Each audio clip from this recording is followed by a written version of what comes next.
Hidden among the cliffs of northern Ethiopia lies an ancient church. Carved into a towering cliff over 1,500 years ago, inside, it holds some of humanity's earliest relics. Well, at least that's the story we've been told. As it lies deep in one of Ethiopia's most conflict-ridden regions, we couldn't help to wonder, was there more in it than just that? We would have to climb 800 feet with no shoes, no ropes, and no safety. Welcome to Abuna Yemata.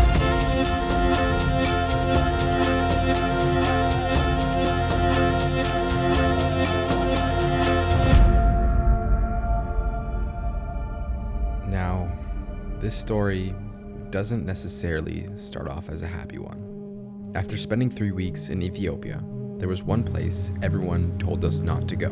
Tigray, a region in the north that has been in a brutal civil war for years.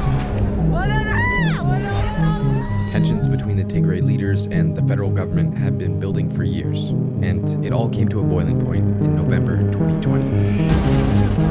When the Tigray's People's Liberation Front attacked a federal military base. This set off a 2-year war with the Ethiopian and Eritrean forces launching a massive offensive attack. This war led to hundreds of thousands of deaths, and some reports estimate the casualties could be as high as 600,000, including horrific war crimes against the Tigrayan civilians.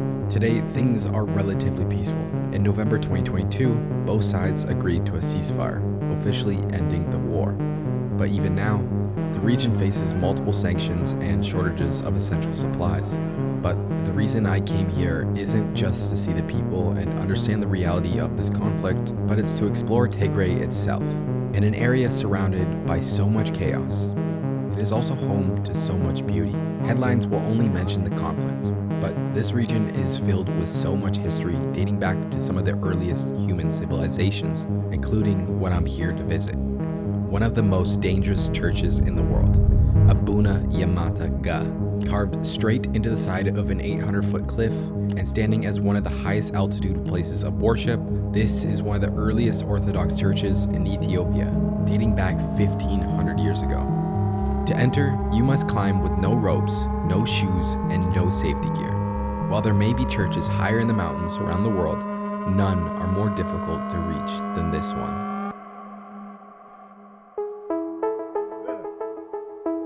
Although the past few weeks were filled with scorching hot heat and dry weather, arriving in Tigray was quite different. It was green and mountainous. It had almost felt like we landed in Italy. And right away, we received a warm welcoming.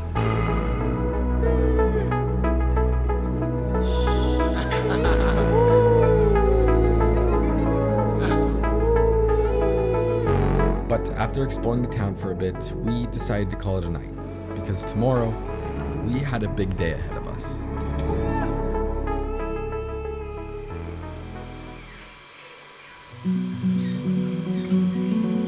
Okay, we just woke up at our place, and we're about to start our journey to the church. And it's about a 30-minute drive from here, and then we have to hike all the way up. So it's gonna be interesting. we're going to be coming back to... This is Mark, a new friend of ours that we had met on one of our recent trips.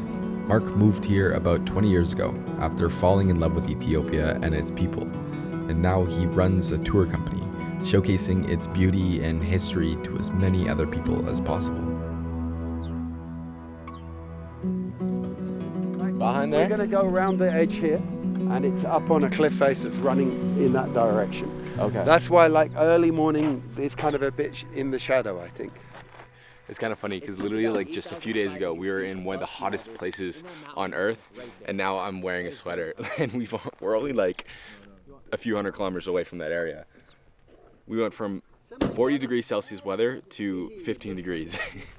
I think it's gonna get warmer today, because I hope so, because I'm kind of freezing. I'm not gonna lie, I kind of got used to that heat. As we started driving again, those mountains far off in the distance we were just told we would have to climb started getting bigger and bigger. All right, we have made it to what you could call the base camp, where we stop driving and we start hiking. It's a long journey somewhere up there.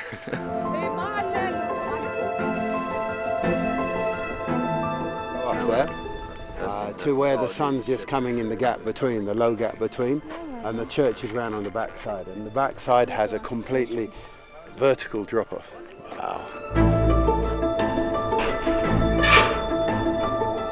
All right. Now the climb has officially begun.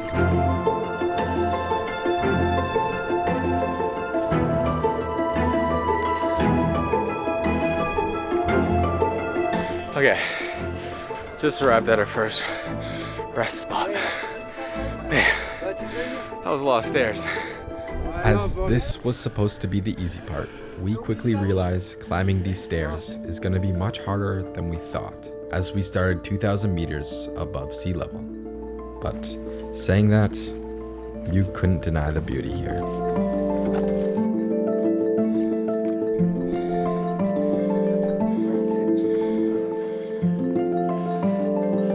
Okay, we've reached the point where we stop using the stairs and have to start climbing.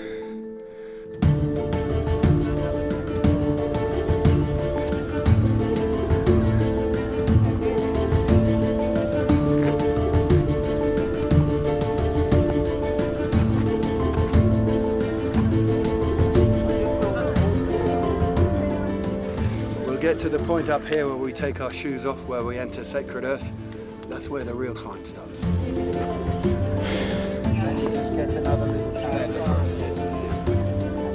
The dogs are officially out.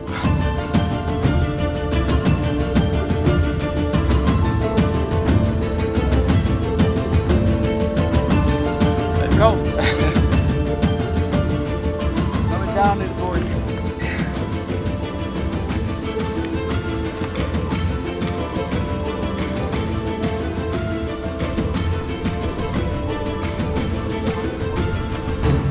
What's up here?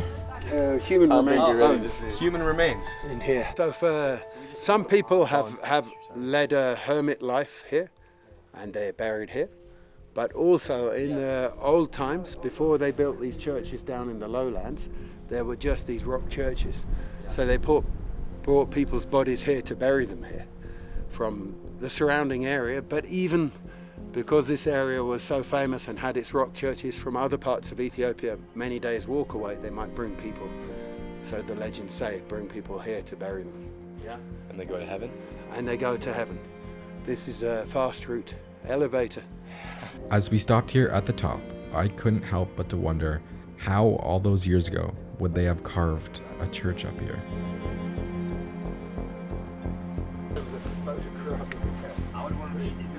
Perfect. Yeah, can you grab that? Thank you. Thanks. Let's go. Come here, you can see there is a big cave. Look. It was from in here. This is one of the familiar grave, and they were put it at the beginning, and they becomes full and more people, and they put it. Look, some part of the body is not destroyed with the skin. It's perfectly, the skin is perfectly preserved. With the dry air sort of desiccated, but also it's believed, because the person is holy, that any disease or putrefaction or whatever didn't touch it, that it got preserved because of the holiness of the person and the place. Wow. And then these stones, like, so they start at the bottom and then just start stacking for a bunch of bodies? Looks like it. Jeez, I mean, if that's the case, how many human remains would be in here? It's, 1,000 years of people being buried here. Quite staggering, huh?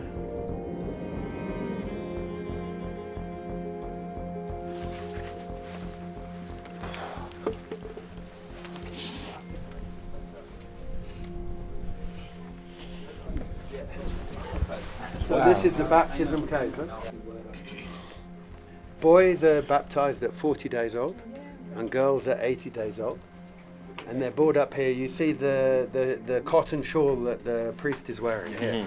The women would wrap that around their baby, tie it up, carry them on their back up the cliff, and bring them up here early in the morning, like 6 o'clock in the morning, to baptize them.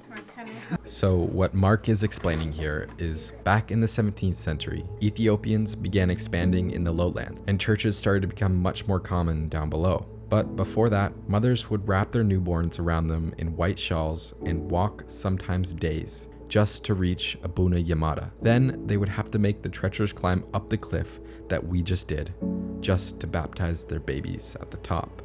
To them, bringing their child closer to God literally meant climbing towards the heavens. And for me, bringing that story to life is incredibly powerful. But obviously, I can't go back in time and film it. That's why today I use Artlist's brand new AI text-to-video feature where I just type in a prompt, get a photo, and if I like it, I can turn that into a 10-second video. They even have this cool little button that enhances your prompt, helping you to get even better results. Features like these keep me on my toes and help me keep innovating. Anyways, back to the video. So this is the church right here we're going to. Yeah, this is it, right? There's one last walk. I just did it. Kian doesn't know, but you only have one chance at this walk, okay? It's not like you can do it again now.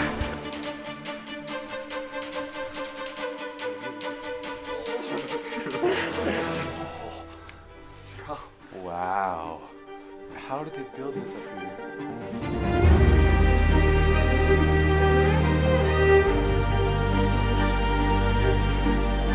Inside, we were surrounded by ancient artwork, most of it showing scenes from the Bible and the 9 saints. They were all painted using simple materials from land all around us.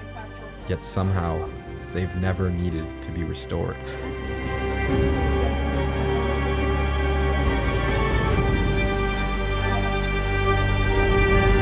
This is 600 years. 600? 6th century, at the same church. The Bible, this one, is even 6th century book. At the same church. Very 1,500 years old. This one, the book, very old. It's one of the only. This is goat skin, not paper. This is Goat skin. yes, goat skin. skin. Yes, this is Geese, Brahma, Geese language. Whether it had been the sheer age or the pure artistry that went into it, you could tell you were in the presence of something truly special. This is very old, the process. That's 600 years. Yeah.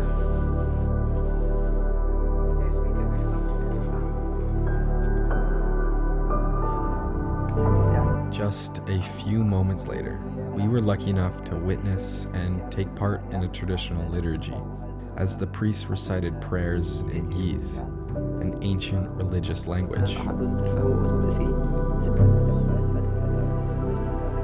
with the priest even blessing us at the end.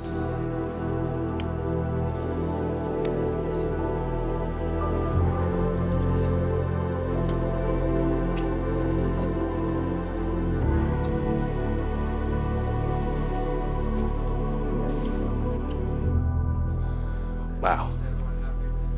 What an experience, man. I don't think I've ever experienced anything like this in my life. This is so beautiful. This was truly an amazing experience. We spent the rest of the day climbing down and up other mountains, as Abuna Yemata is not the only rock church in Tigray. There is said to be believed over 125 of them in the area, with many being closed off to the public. But all day, I was stuck with the same feeling. With all this amazing history, how is it possible that many have never even heard of this place? Is it shadowed behind the conflict? Or is it really still just that unknown?